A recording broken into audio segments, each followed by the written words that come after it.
Hey everyone, I'm out here with Isa today and we're doing some spring garden preparation. I wanted to share how I get my beds ready for spring with you all.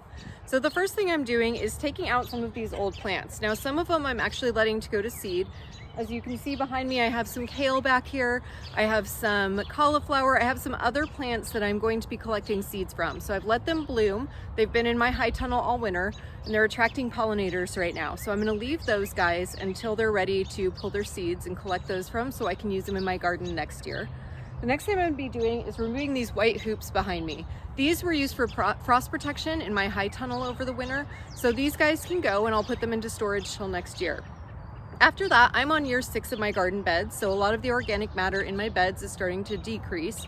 My soil level's gone down a little bit, so I'm going to be adding some of this raised bed mix. If you garden in raised beds, make sure you have a good mix for raised beds. If you garden in containers or in the ground gardens, you want to be sure you get a good mix for those as well.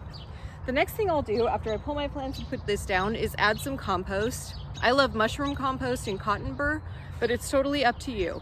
Any good quality compost is always going to be good for your garden. Add an inch or two of that. And then I'm also going to be fertilizing. I use Regenerate fertilizer here. It's a great brand. It's a really complete organic mix.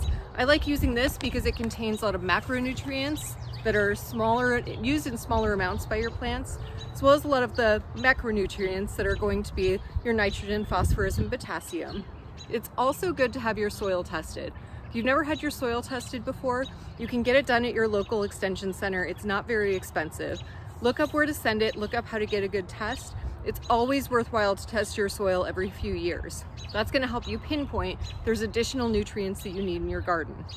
After I get all of those things mixed into my soil, I'll leave it until I'm ready to plant. I'll have my mulch ready so I can get everything mulched in when I plant, and then my garden will be good to go for spring. So if you have any questions about soil tips, you're welcome to ask here. But otherwise, happy planting. It's a great time of the year to be getting in the garden.